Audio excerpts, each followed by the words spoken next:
I feel like the animators definitely had a lot of fun doing that scene. Did you just staple your cut? Who is really in control here? That is insane. That's so incredibly creative. She made tiny flying explosives.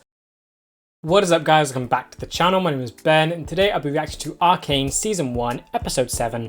Now, this show just continues to be absolutely insane. We got to the end of the last arc in the last video, and it just feels like history keeps repeating itself. First arc ended with the sisters separating. The last arc ended with the sisters separating again.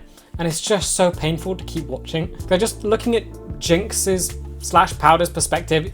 You have no idea if she even realizes any of that is real, because she's constantly flashing between the voices in her head, what she's seeing, and the fact that she even asked Vi, "Are you real?" is so heartbreaking. And all I want for her now is to just be happy and to be saved, because of course Vi has now been captured by the Firelights, and my theory is that it's probably Ekko, right? Because he's the only one we haven't seen, unless that is him. And he specifically said capture, not kill, so I feel like that's a safe bet that that's probably Ekko. And all I need now is for Vi to get back on her feet and find Powder and just bring her back, because the conflict is brilliant. We have all these storylines going on between these two cities, Jace, Viktor, all of this stuff, but the main storyline is about Vi versus Silco and who can reach Powder first, and who can reinforce who she is to her. But then on the other side of that, we do have the whole Viktor angle where he's now gone to the doctor, I'm assuming that's who that is, to try and find more questionable ways to keep himself alive, which is very concerning. We've seen what he did to the lizard.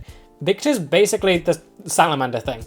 He's dying, and the doctor kept the salamander alive, so he'll probably find a way to keep Viktor alive, whether that's in a giant tank, who knows, but I'm concerned. It's clear that he's getting desperate, and the whole last episode was a beautiful look at his mortality. I want him to stay alive, but like, at what cost is it going to take that? But at what cost is that possible? Then, of course, we did have Jace signing an order to search every single person from the Undercity that crosses over into Piltover. He has inadvertently made things so much worse, and he hasn't even realised it. It's such a great example of how this whole situation probably ended up this way, where people are blinded by their own sort of thing and they're not really caring about what sort of order they're putting through and how that would affect the city. Because of course it comes from a noble place where he wants to try and save Viktor, but we see the effects that it has. Heimerdinger has also been pushed out of the council, which I think is kind of good and bad. I have no doubts that his worst suspicions are probably going to come in reality. There's no way it would be set up as much as it has if there wasn't going to be some kind of thing happening with it.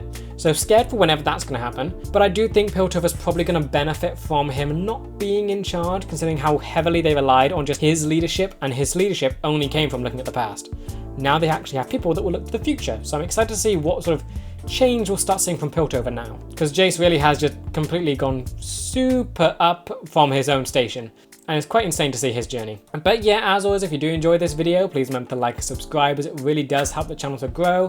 If you do enjoy my content and you want to help support the channel, I do have a Patreon, the link will be in the description. Over there I'm uploading these videos and the full reaction a week in advance. If that's something you're interested in, feel free to check it out. But with that said, let's just dive on in.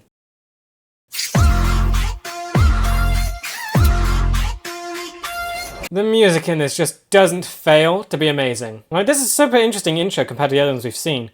Different animation style, kind of just a music video. It's hard to give back while the politicians kick back. They say I'm only brick rap. Take it this means this is going to be like a Firelight episode, maybe. Showing them being up in forces and just what they're doing in the Undercity. I'm not the one who walked us into not one, but two of Silco's. It wasn't a oh, Caitlyn. Hell, you're really doing down here? I told you the truth! Bullshit. What was that glowing stone? Yep, stone stand. Okay, so the whip in between them has grown quite a bit here. I do really like this angle. It's very disorienting. Vi! Vi! And left alone. So going from just not kind of hating her to actually being concerned. No, it's not hating, just being annoyed and angry. This gotta be Ekko, right? He's the only one we haven't seen. Isn't that because he's clearly grown a lot if it is? Your reaction, familiar, no. White hat. It is Ekko. You look good for a dead girl. Angry, really? Okay. So yeah, it is him. Okay, so some kind of reunion, that means aid, hopefully. But like, what has Ekko been up to then this entire time? So he's like, is he like the leader of the Firelights? It seems like he is the main one. I'm trying to think, what was he built with in the first arc? It wasn't a lot. He was like Benzo's kid. I'm going to say Benzo's kid. Apprentice. He worked in the shop. Clearly had a good relationship there because he cried and was heartbroken when Benzo died. So he clearly didn't take over the shop then. He just became something else. What do you know about this? So... Nothing. What the hell is this all about? This is an odd reunion. Are you not happy to see her? Her name is Powder, and I just found her when you and your goons showed up. Maybe you're angry because you just think she's been gone for so long, not arrested. Junkie and hose you down when you got covered in grease. That was a long time ago. Not for her. People change. Yeah, I'm getting that. Yeah. Okay, Echo could be just a good example of just showing how, like a better example of just showing how people change and sort of how Vi can process it. Because Jinx has changed far more. You still punch like a little boy. And you still block with your face. Okay, this dynamic's fun. Just release her already, please. I remember when you wouldn't stand up to me. This is so... Oh, and you could just... I missed you, little man. Oh. How long have you had those off? Oh, you could just be soft again. Oh, this is amazing. I love this. Echo's such a great example of just change, but like a bit like more gradual, less abrupt like we saw with Jinx, for Vi. I would very much like to see the device. Absolutely not. This Hexcore. No. That may be difficult to arrange. You're staring at the creature, yep, that's basically what he's gonna do to you. It's always the same. The subjects wither and rot. And that thing technically hasn't. Nature has made us intolerant to change, but fortunately, we have the capacity to change our nature. I don't like that. Oh, Shimmer. Did you change the nature of the salamander to do it to it? You aren't here about the plans, are you? I know the look of a doomed man. What is the relationship here? Because it feels like mental student. Love and legacy are the sacrifices we make for progress. Oh, you're a very bad example to follow. It's why I parted ways with Heimerdinger. You knew Heimerdinger? You parted ways. Did you work with him? Heimerdinger worked with this dude? Jace will understand. Perhaps. I feel bad for Viktor. Is he really sure Jace will understand this? He's become far too involved with the council now. Shimmer is like their enemy. I feel like the animators definitely had a lot of fun during that scene. How'd you find me? You're the de facto head of the council. People notice where you go. So de facto head, so he really has become the most high position possible. I tried taking it apart and it nearly killed me. Whoever built it knows exactly what they're doing. I kind of love that compliment for Powder. It's hard to believe what they're capable of. Is that what's really bothering you? I love how much she cares for him now. Everything you said about him was true. My family cast me out, and yet part of me still loves them. You see him as similar. You can relate more. He's not just an asset to you. You can bring Hextech to the masses, just like you've always dreamed. I do love this couple. They work so well. They've both been defined by the people that sort of raised them or mentored them, and they found their own path beyond them. I'll store the council, but they'll soon need their leader. In the meantime, try not to lose your nuts. I love how her positions changed, like seeing him as the head of the council, stalling for him, no longer being the mastermind over everything. Oh, I love how her positions changed. Marcus is following my orders, preventing Vi and Caitlyn from returning. Or he's finally flipped. Okay, because it wasn't Marcus's decision to do that. The Chem Baron scheduled an assembly. The what? I've had enough headaches. It didn't sound like a request. He doesn't. You have Powder's drawings over everything, and he keeps that. What is the nature of their relationship? I really don't know if he just sees her as a tool or a weapon, or actually as a daughter. He keeps the artwork that she makes for him. I see eye to eye with my old man. She'll come to you when she's ready. Okay, now so maybe it is actual father-daughter. Do you actually want to be her father and not just controlling a weapon? Or is it both? I really don't know, and I'm scared. Yep, you still got the cut on your leg. That's getting worse. They took her. So you know it's real. Good. She was there for me, not the enforcer. So Milo is the evil voice in her head. Did you just staple your cut? Just some stupid topsider. Yeah. Oh no, Powder. Is it stopped? Is it a moment of peace? Oh dear. She is so broken. Really? Thankfully you can't kill this one, but the bird you definitely killed. Is she getting worse? It's interesting that after she closed up the cut, it seemed to stop, and also that Milo is an evil voice in her head. Not just actually, no, that makes sense. Milo was always berating her. And that's sort of how he stays in her memory. Great. Is that a real tree? Pretty cool, huh? This is beautiful! A single seed can make it down here. So could we. You built all this? This is insane. Okay, so Powder wasn't just the only hope for the Undercity, Ekko was as well. Silco flooded the lanes with Shimmer. He didn't care what it did to people. It just got people addicted, and it gained him power and money and control. I should have been there. For you. You're arrested, it's fine. Powder's gone, Vi. All that's left is Jinx. Don't say that, nope. She's still in there. I can reach her. You can't. She can't, it happened. She is there, it's very conflicting. I know my sister. I got one more thing to show you. What, is this something to do with Jinx powder? Is this trying to turn her away from trying to change her? This is everyone we've lost. Oh, and they added the one that Jinx killed to it. Oh, wow. Some of it was Enforcers, most was Silco. And one was Jinx. Your sister works for him not because she has to, but because she wants to. Yes, this was trying to convince you to not go through with it. But you see that face, that innocent face that you know is still down there somewhere. What's happening in this? Oh, this feels dreadfully familiar to the start of the show, or the red. Because that was fire. I think that's just smoke, hopefully. Contemplating your crutch, huh? I order a blockade and my own partner violates it.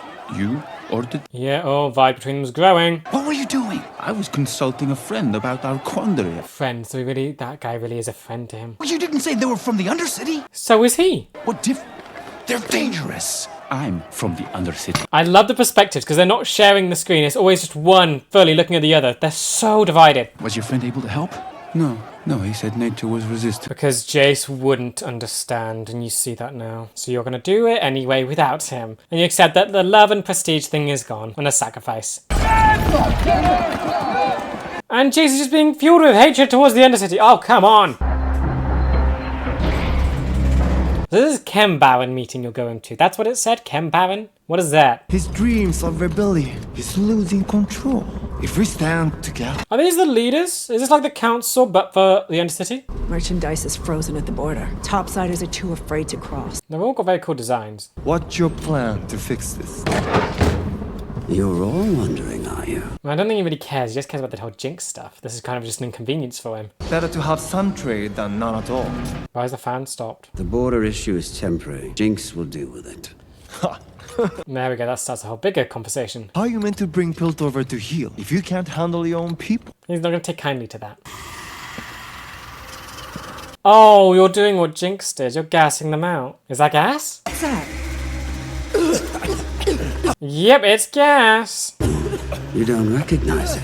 I love his movements. What are you playing at? What are you doing? Where we came from. The mines they had us in. They're so thick it clogged your throat. He's teaching them a lesson. And that's what Piltover did to them? Because I know they were a colony. They just used them for mining and they were just breathing in so much toxic air. But you've grown fat and complacent. You're trying so hard to look powerful. Too much time in the sun. Yeah, when you talk about dogs on a leash, those dogs are you lot. Soko has just so much control. That is why we fight.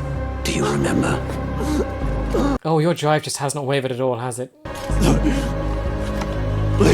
Okay, yeah, apologize. Merciful, maybe? And you just breathing that all in as well. You just... Oh, that is insane. You are unfazed. Don't forget again. This is an incredible power play. And the fan's back on. Okay, everyone can breathe again. Yeah, don't bother him, please.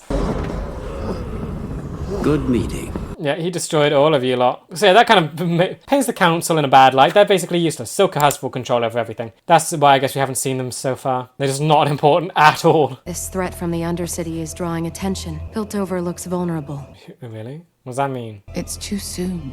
Jace isn't ready. Wait, you're preparing for something? What are you preparing for? This arrived for you. That's a symbol on her ring, isn't it? Okay, looks bad with her reaction. Oh yeah, you have no idea what's going on. You're still terrified. You don't even know that they're friendly. It's a kid. That's a good sign. Oh, no, hostile. You're an enforcer. They wouldn't like you. EKKO'S changed so much. Oh, but like you can still see it's like the kid there, but of course he's become hardened by life. Let her go. I brought her here. It's me you want. My hero. She's completely free. I thought they were hurting you. Vi tells me I can trust you.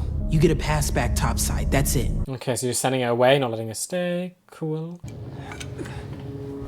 Oh! Let me help you with that. Really? Okay, so it's not like a race. You just are here. They're not all dead. So okay, I can explain. You're actually confronting him now. Ah! You're just stabbing him in the face. Who is really in control here? But you found out she came back. You lied. There we go, yep. And you're just stabbing him over and over again. She and the Enforcer are back for the crystal, not for you. Lies. He's feeding into those voices in her head. Have you forgotten how she left you? Who found you? Who cared for you? You're just adding fuel to that night. You just won't let her forget it. We'll just move past it. No one else betrays us. And there we go. I need you. Saying everything she wants to hear. She wants to be wanted. She wants to be needed. You have to complete the weapon. You see how much this hurts her to do? Why is there some weird demonic scream when that happens? And she's gone. Okay, so do you still have to try and find her, or is she just going to go back to work on the weapon now? It's beautiful. If your people had your way, it'd be rubble and ash. It's a misunderstanding. Adding to the perspectives, good. Grow. Your people hunt us. Silco pays them to do it. Marcus. She believes what she's saying, okay? She's not your enemy. Then what's this? Yep. You got it. None of them know what that thing is. It's a gemstone. It was stolen during the attack. Do you even know what it does? By your sister. Maybe she does. She works with Jace, so. Someone with the right knowledge could build any Hextech device. Okay, so she does know. If enforcers are becoming more aggressive, that's why. So you could just make it stop. We could beat Silco with this. That won't solve things. That just escalate everything. And if they just give it back, it just goes back to the way things were, which was not good for the Undercity. You'd be well within your rights to keep it. I couldn't blame you. Understanding. Good. Change. If you do, the cycle of violence will never stop. She is right. This is our best shot at setting the record straight. We're turning it on board yet, but then Piltover is still just gonna come down on them still. Please, let me help you. She definitely has to become the person that is able to bridge the gap between these two cities and make them better. I have a friend on the council. Let me take the gemstone to him. You also have a mother on the council too. It's just very clear the divide between her and her mother, that she'll go to Jace, not her. I'm the one who gives it to them. Oh, nice. Good. Yep. Actually having a person from Piltover handing over would be good. Engineering is inspired. You think they could crack Hextech? I love how they talk about Jinx like this. Seeing her little device and just saying how inspired it is. If we are to assume the worst, that would mean they've turned it into a weapon. Yeah, that hasn't happened yet. I mean, Jinx got something to work. What are you suggesting? We should prepare our own countermeasures. No. You want us to build weapons? Absolutely not. You kind of already did. Heimerdinger would never go for this. Heimerdinger's inaction is what brought us here. No, You said so Mel. yourself. It's because, oh, it's that letter that threw her off. That letter has changed her back to, like, what she was. If we're lucky, we'll never need to use it. Partly. Technically, she is convincing, but it's a manipulation. It's a manipulation. She's doing it because of the letter. Piltover looks weak to overseas people, and she's trying to make it look strong through those weapons. She's no longer caring about what Jace wanted. She's manipulating for her own reason. Whatever was in that letter has changed her back. We agreed Hextech was to improve lives, not to take them. Oh no, that thing's gonna blow. Your emotion. You should be able to stop it, right? Yeah. Okay. Excellent, you did. There is always a choice. I feel like so much of this is so meaningful. That explosion could have killed him, and he's basically on death's door anyway. Instead of suffering, he could just let it explode, but he chose life. Okay, a lot of flashing. Was hammering in a little hood. You are hiding the shimmer in your cane. That's what you were contemplating. You were contemplating actually using it. Oh, don't like that. You're etching runes into yourself and a brace? You're reading the history. Finally, someone else going into it, not just Heimerdinger. Yeah, this is him. Where's he going? We call them firelights. Never seen so many, though. Very pretty. Nice. That's where the firelights actually get their name from. Cool. She's just sitting on the bridge. That was an awesome shot with her hair like blowing in the wind. Contemplate a bit more. Don't do it, maybe? You're giving up. I'm worried I have to do something I never thought I would. So you are going to give up what you stand for? You never thought you would. You have a little drawing of yourself with like a hammer. Oh, you've added weird contraptions all over yourself. Okay. No! Okay, no, he just did it. So this is what it means. You have to change in some way to go against nature, and that's what will allow the crystal thingy to work. The Rubik's Cube. It does not work with nature, it works with change. And you've just done that to yourself, so it has to do it in the moment of change. Oh, that's just taking blood now! And you grabbed it, it didn't let you let go! And now it's changing you even further, so during the process of change, that's when it can do stuff, and it just changed your blood cells to a weird spiky thing. What's happening to Viktor? So they shut off the border, but they're just letting people through anyway. You can't leave your sister. I can't leave her again. You can't change her. Yes, she can. She ain't gonna give up. Don't get yourself killed. At least being more open to it now. Yay.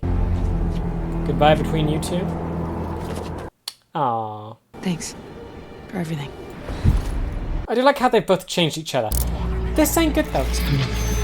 That's incredibly creepy every time it shows up. It's just a goodbye hug. Yep, that's it. She wouldn't do that. So what does Jinx actually think is happening? Do you think that Vi is trying to replace you and get a different sister? That's very far from the truth. But look, it's just a goodbye hug, just goodbye. So what is Jinx's plan? She's just watching up there. She's gonna get the crystal back. That's what Silco wanted. Halt! What the hell is this? Marcus. I have proof. Silco's behind everything. He's not going to allow that because he works with Silco. Yeah, when the evidence is damning. What can he do? Would he try and cover this up? Because how can he? She's the daughter of a Kiraman. You have to. They've got it. And Jinx has seen it. This is going to go nuts. Bad things are coming. Oh dear, he actually did. You blocked it. You blocked it. I saw you blocked it. What? Are you? You wouldn't. You wouldn't. Are you actually? Okay. Oh, great. No. What? Oh, and Milo's just Milo's figure is growing ever larger over her, controlling her completely. Liar. No. I told you to leave this alone. You really would kill a Kiraman? That's cool. Seeing all the bugs flying there. Why are they going that? Why is there so much emphasis on the bugs? Are they a distraction? Okay, you're not doing it good. Wait, they're not. They're not the bugs. They're robots. They're not. Yeah, they're just the little robots. Okay. Jinx! Who died? How big are those explosions? That is insane. That's so incredibly creative. She made tiny flying explosives. Everything's broken. Everything is broken. Who's alive? Ekko is already down. You should be good. Oh, the bullet did hit you? I thought you blocked it. You're breathing though. Are you wearing like bulletproof armor? I'd assume so, since you fight the enforcers. Oh, these shots again. I do love it, seeing the hair swinging in the background. She's humming again on the bridge. Oh, the writing. It is the same song she was humming when she was on the bridge last. And yeah, this guy's dead. Yeah. You heard the gunshot. She's here. So, who died? Tell my daughter. You did? Yep. Okay, cool. Oh, fine. His last words about his daughter. I'll give him some sympathy, but honestly, I kind of lost care of him as soon as his moral dilemma broke. So, no sheriff anymore. Piltover's going to be in chaos. And you went immediately to Caitlyn. This ain't going to look good to Jinx. And she's got it. You're going to stay or just going to go? It's not lying. It's not lying. She's not... And you see flashes of devils. Oh, great. Pushed aside. I see no bullets hitting people. You're so cool. You're fighting her. Makes sense. You did kill quite a few of your people. Where'd you get a hit? You got it. Good. Leave now. Oh, this looks so terrifying. Have you seen Ekko yet? What's your relationship there like? Are you two okay? Oh, look who it is. Guess not. The boy savior. Great. Oh, dear.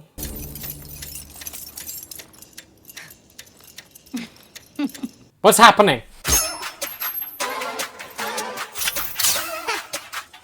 Okay, this seems fun. Music's awesome. Wait, are you playing a game? Does she have to hit the target? Oh, you're taking her back to when she was a kid. Oh, this is amazing. This is so cool. Art style changing between adult and child. So, you practice as children, you threw guns. No, you shot something. Have they both shot something? Ekko's moving. Is this happening or not? Just in a different art style? I don't know.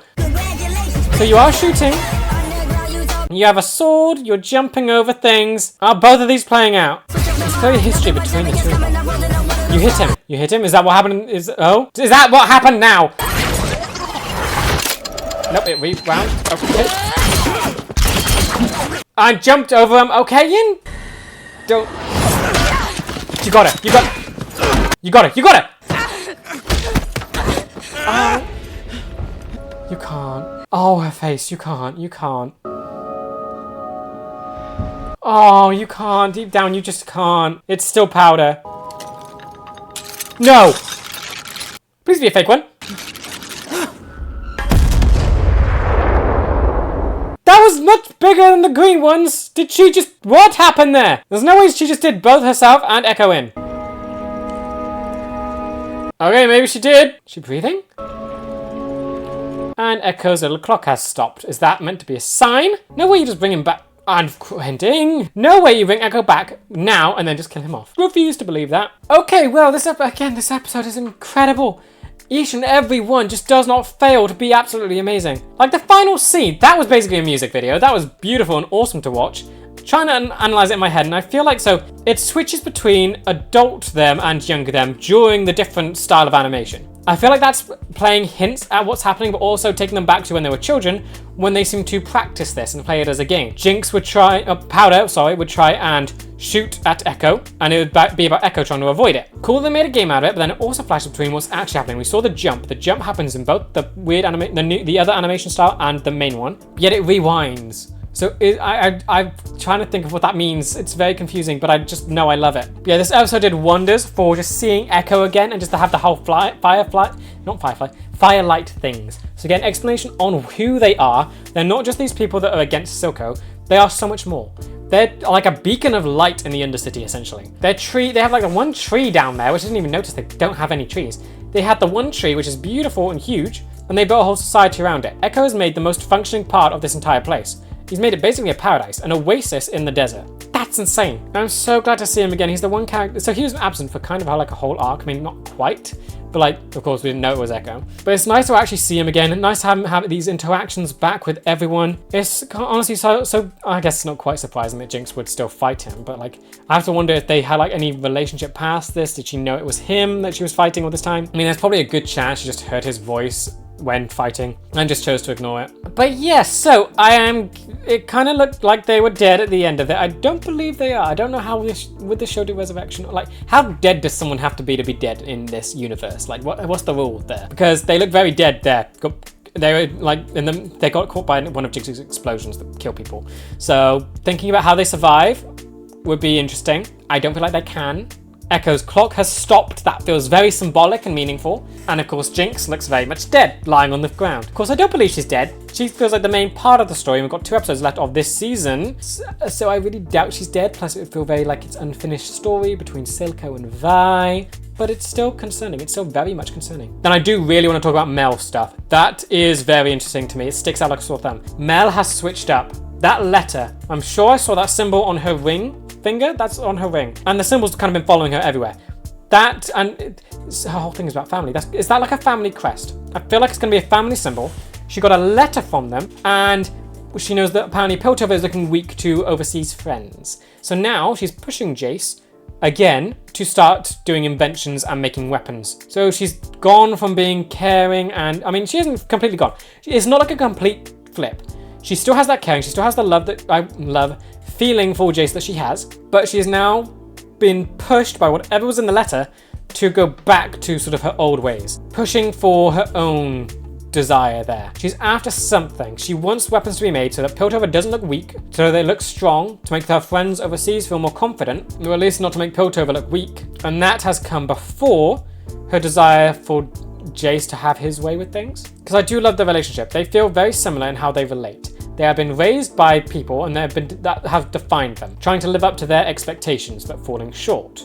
Jace with Heimerdinger, Mel with her family, I'm guessing mother, seems that's the only one that was mentioned. And yet they found something different that sort of superseded that. They found each other to rely on and to just give them the bit that they were missing. Now, Mel has fallen away from that. And she's gone back to trying to appease her family, which is obviously from the letter.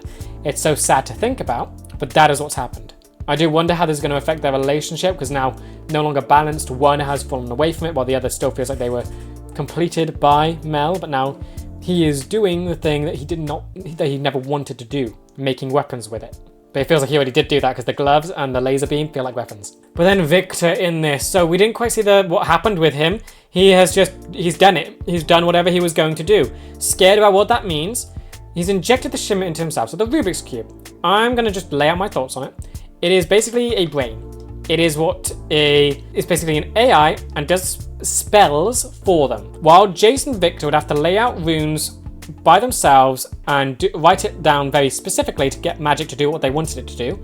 A mage could just think something, wave their hand, and the runes would appear for them. This basically would allow that to happen for them, for someone not born with magic. It's basically the ultimate tool. It would never work though, because of course they didn't understand it. But now, thanks to the Doctor, and however he's understood it, they've made sense of it. And I'm trying to wrap my head around it. Nature is resilient to change. Nature is the set rule. Nature follows. Humanity can't break the chain of the natural cycle. Currently, that is what's killing Viktor. Nature and disease and whatever's going on with him is what's taking its effect. To change that, you'd use magic. But of course, the magic and nature seem to not work well together. That's what I'm getting from this. And the only way to have the magic taking effect is to have his nature changed, which is what Shimmer does. That is the key essence of Shimmer. It is a drug that alters you physically, mentally, biologically by the looks of it.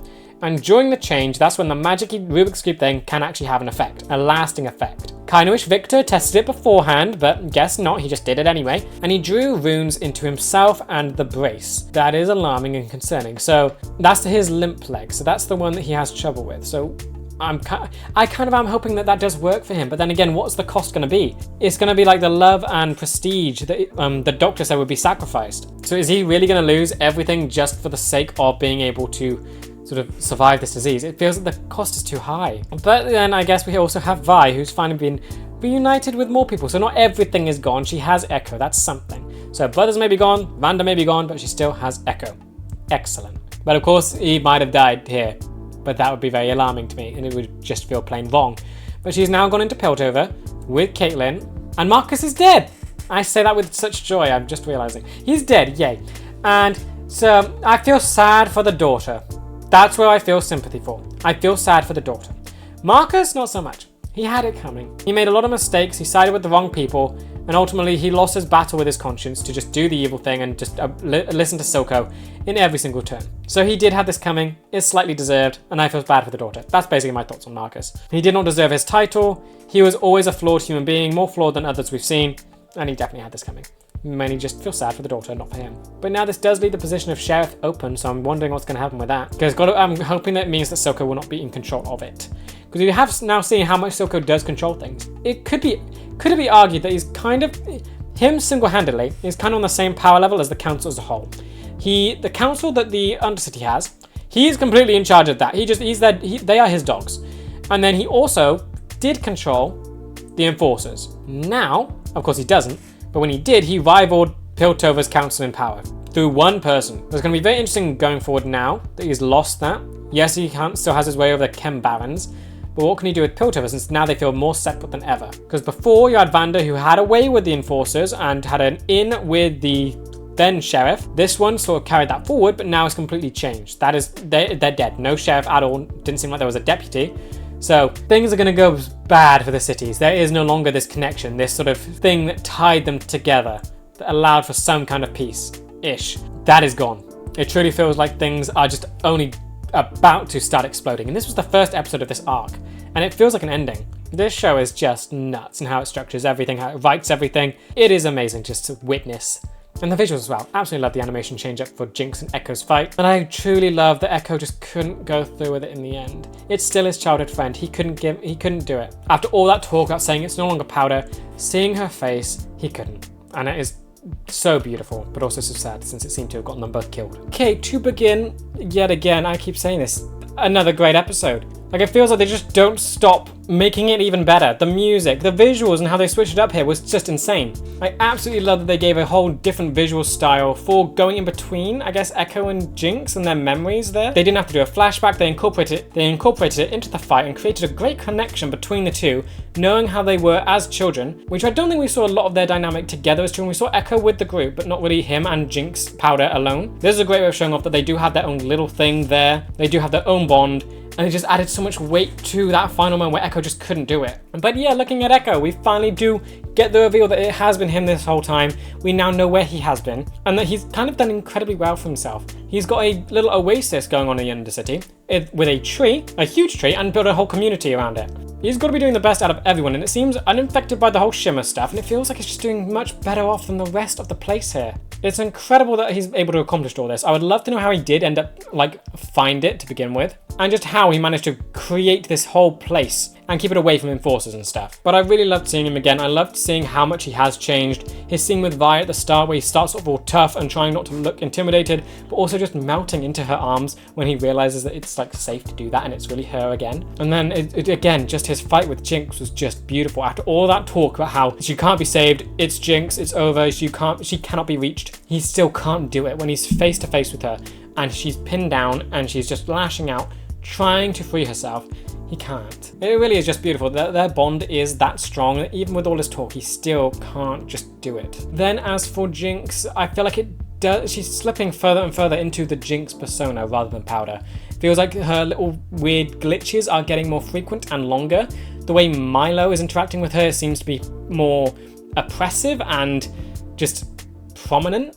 His looming figure was getting bigger and larger over her during the whole bridge thing, and now it does feel like she's more comfortably under Silco's control. There's scene at the start where she's stabbing him with the weird eye thing and eventually coming around to his side and doing it calmly. Silco regained control over her, which is really disappointing because it felt like she was sort of breaking free from it all. She was becoming a rogue thing where she would be able to just focus on herself.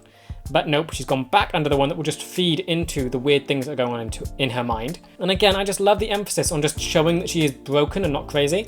Like her stitching herself back up with staples, the laugh. You just feel sad. It doesn't feel like you're watching a crazy person do some insane stuff. You just feel sad about it all. There is emotion to it. It's not like she isn't feeling. She's trying to distract herself from what's going on in her head. She's using pain to get the voices to leave. There's so much depth and detail in her psyche, and it's so much fun to watch, but also so heartbreaking to know that what she's going through. It does give me hope though. The fact that she is going through all of this to try and ignore the voices, to try and block it all out, it does make me think that part of her does want to stop being Jinx, to finally put these voices to rest and just be with Vi. But of course, she now considers Vi a liar for being with Caitlyn. Not quite sure what Jinx thinks that relationship is. My guess is she sees Caitlyn as another female figure and she sees it as just a replacement. Blue hair, the blue head really doesn't help. She sees it as just replacing Jinx. You have the little devil marks show up on Caitlyn as how Jinx sees her, and it's just so painful to watch because of course that isn't the case, and it's sad to think that Jinx sees herself as someone that could easily be replaced. Vi is never going to stop trying to find her, but Jinx doesn't hear any of it. Just sees another blue-haired person there and thinks, you're going to replace me. So all of her actions come from fear of losing Vi. She just doesn't want to be left. So instead, she wants to take what Vi is doing to make her feel the same way. It's so painful. And all I want is for Jinx to just stop and just go back to being Powder. It's so sad to watch all of this unfold. Because again, it's her making things worse for herself. She's going back to the wrong people. She won't allow herself this vulnerability where things could be solved. She can't allow herself to have a conversation with Vi, to understand what's going on with Caitlyn, to understand the situation of being partnered with an enforcer. It's all so chaotic and she just can't allow for a moment of calm to let things resolve itself. Then Vi and Caitlyn, so their story is definitely progressing a lot. I do love just seeing their dynamic in this. It's quite fun. Their back and forth, their subtle care for one another that they won't allow to really show. It almost feels like they're embarrassed to have these feelings for each other, and then when they're saying their goodbye, you get a bit more of the real feelings come through there, where they are sad to part ways. But looking at them as individuals then in this episode, I think this one just basically reaffirms how Vi will just not stop and will not give up on Powder. She will fight for her no matter what. Even when Echo shows her the mural of all the people they've lost, she will not give up. Echo seems to think that Powder is dead and gone, yet Vi knows that she's still in there. She can be reached. I think it's just nice to see. I think it's a very common trope when you have someone that's lost and you want someone to, and you have another person that's there to bring them back from the void. It's a common trope, but it's always just a good trope as well. And this one does it great again. Having these two conflicting sides in the characters, having two other characters try and fight to have one come out on top. It's so painful to watch this person be so conflicted, but it's also so nice to see that Vi just isn't giving up, and she is that steadfast presence that will always be there to just help push Powder back to the surface. And then with Caitlyn, we do get a bit more development on her, seeing her belief that the Undercity is making its own problems, or that Piltover isn't as bad as it is, but it's nice to see those start breaking down. She is getting the experience that no one else in Piltover is seeing, and she is starting to change because of it, which is very good. I'll say it again, she definitely feels like the person that will become the bridge between the two cities and be able to help fix the relationship, because she's the only one that's experiencing both sides to the fullest, really. She was raised as a Kiraman, being the child of a counselor. She managed to get a station that was below. She managed to get a job below her station, which her mother didn't approve of, to experience some of the real world, and now she's experiencing even realer parts of the world, the deepest parts of the Undercity, where life is absolutely abysmal. And hopefully when she does go back, she can go back with a new sense of change and a new perspective on everything, and this can really just flesh out her character into something that's really good and a staple for change, and can be just a beacon of hope for these two cities to finally get along. Then Mel, definitely one of the biggest switch-ups in this episode. That letter changed everything with her. And I really do love her story, going from this mastermind that used manipulation to get her way, to try and, I think, appease her family and just gaining wealth and power and authority, to then almost being distracted from that goal by gaining feelings for Jace, an investment that she didn't realise she liked so much, but then she actually just let herself divulge in it and just enjoy it and actually fill the void that would be in her. Constantly trying to appease a figure in her life that would never be appeased, and then relating to someone that is going through the same thing. Constantly trying to appease Heimerdinger when that's never going to happen. Both of these two are so insanely similar, and they found comfort in one another. They were able to fill the voids that they both had. But now with this letter coming back, it's bringing Mel's original mission to the surface. No matter what was in it, it changed her, and now she's pushing Jace towards making weapons, to make Piltover not look weak, to appease whatever foreign thing is influencing her. So either it's her going back to the past manipulation tactics, or she's trying to protect him. This foreign threat, because she said that Jace wasn't ready for something. So I do think it's coming out of a place of protection, that she is balancing between her old self and this new one. But it is so sad to say, but I do think it is out of protection. She wants him to make weapons so this foreign thing doesn't do something or doesn't have their way. But still, it's sad that she has to sort of use manipulation to do it and cause Jace to break his stance on something that he was so firmly against. Then as for Jace, he has slipped more and more into just, I guess, exactly what I didn't want him to be. Starting as a lonely inventor, scientist, working his way up into the council, and then becoming the full-on leader of Piltover. And all through the way, he has not been thinking about the Undercity, and he has just been corrupted by power.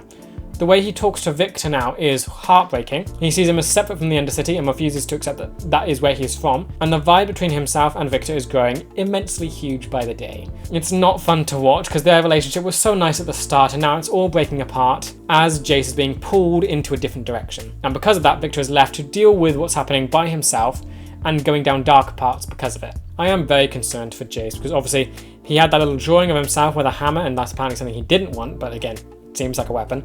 The two things he created before seems like weapons. So he's now going to be making weapons to take back the crystal from Zaun, take back the crystal from the Undercity, which I think they already have. Vi and Caitlyn have it, so they should be fine. They don't need to make weapons. But I'm guessing they're still going to make weapons anyway, and Jace is just going to keep falling further and further. As for Viktor, we're seeing him slip further and further again. Literally, he is mirrored and tied with Jace. The further one of them falls, the further the other does. So no matter how corrupt and awful Jace may become with the power that he has, Viktor will then also go down that path too. Well, he'll go down his path further to match where Jace is at. It's so painful to watch how parallel they are, because it just makes sense and it's just beautifully written. These characters are so well connected that no matter what one does, it's going to have an effect on the other. Jace going further into the power and leadership position pushes Viktor into the arms of the Doctor, where he's going to become more morally grey as he tries to save himself in questionable methods, and this in turn will probably have an effect on the weird Rubik's Cube thing, where it will become the thing that Heimerdinger always feared. So technically, and you can always, I also love how you can track back the blame, because also, if Heimerdinger was there and actually guided people through the weird magic thing, it might not have happened this way. But because of how it's happened, it does feel like Heimerdinger is going to be proven right, and the thing is going to be evil, when it does feel like, if he was more involved, it might not have become that way, and everyone could have lived. And I think I just love how complex this entire story is. It feels absolutely amazing, but I also just want Viktor to just not do this, but it seems like he is, and I am scared for him. I mean, his heart is so pure, he just wants to help people and save himself, but he keeps getting pushed into the more darker places to try and just live. His character is just incredibly well written, and I just want him to be happy and alive. As for what's next, I'm not entirely sure. Marcus is dead, Jinx and Ekko, would assume, they feel dead, but I would assume not. I don't know how resurrection works in this universe, or how death even works in this universe. Is it an end? Because again, it's fiction, they can do whatever. I'm not really opposed, just not dying. But it still feels like this is meant to be like a, oh no, they died moment. But then it's again a story in fiction, so I doubt it. But it feels very on the nose with Ekko's clock stopping, meaning he died, and just Jinx, powder, whatever, lying there, motionless, not breathing, with a scar over her face, dead. So it'd be interesting to see what they do with that. Because I think with my idea of how they deal with death, well, how any fiction works with death, is complicated. I think Star Wars does it well with how they used Maul, where he never actually died, he just clung to hatred. But I think there are methods to allow for resurrection to work, but ultimately half the time just feels kind of like a waste. Like if you give a really important death to a character and bring them back, that's wasted. Here, I think it works better because their death feels unfinished. Their death doesn't have like a huge impact on the story that we have seen so far. So I think if there is some kind of resurrection involved, I think it's kind of fine. But it all depends on how they go about doing it, because right now it does feel like they're very dead. And then on the Piltover side, we have Caitlyn and Vi returning the crystal, hopefully, and maybe things will settle down. I'm kind of hopeful that will happen. It'll be cool to see Vi in Piltover and like actually free and be able to, I guess, experience the other side. Caitlyn's experienced the Undercity, Vi can now experience Piltover, so that could be a good contrast. They can both learn something from the other, and hopefully Jace might not have to make weapons. That would be great, although it feels unlikely at this point. I just know that whatever comes next is going to feel like it's escalating. We're getting very close to the end of the season. I'm scared. It feels like really anything can happen with this show, and I've got to remember, history keeps repeating itself. The arcs keep repeating themselves to really show off that pattern. Is it going to end again in some tragic way, like I think all the past ending of the arcs have done? I don't know. I'm scared, and I think I just have to wait and see what does happen. Overall though, this episode was downright phenomenal. I feel like each episode gets better and better. I feel like this one right now, probably my favorite, especially just the visual between Ekko and Jinx's fight. Absolutely loved that, and just how it changed up, flashing between the past and the present, and like they didn't even keep it that sort of distinct. For young Powder, we saw her in the regular animation style, and then we also saw her in the other style. So I just like how it's not so strict with what the animation style is. It feels so free and so creative. The music is always just exceptional with this show, and I feel giddy thinking that this is only episode 7 out of 18. And there's so much stuff to get through, and it has just been phenomenal. The writing, every single aspect I can think of for this show has been just great. I can't think of really a fault at the minute. The way they're balancing the tone and the storyline and the characters all works so well. It feels like there's so much detail in literally every single thing they do, while also keeping me on my toes in trying to think what could happen next. I feel like the history repeating itself is a big theme, but then again that's happening differently. The main thing is that Vi and Powder sort of remain separated, so I felt like that's my main fear for the season, for the final of the season. But other than that, things kind of change. Caitlyn is a change. She is involved in both sides of the conflict. She is from Piltover. She is seeing the Undercity. She is a change in this that could have an effect going forward and actually cause a better change and not allow history to repeat itself. It's all just done so great, and I can't wait to see what else this show has in store. But yeah, with that said, that does bring me to the end of this video. I hope you guys enjoyed. Let me know what you thought about this episode in the comments, and with that, I will see you in the next one for Season 1, Episode 8. See ya!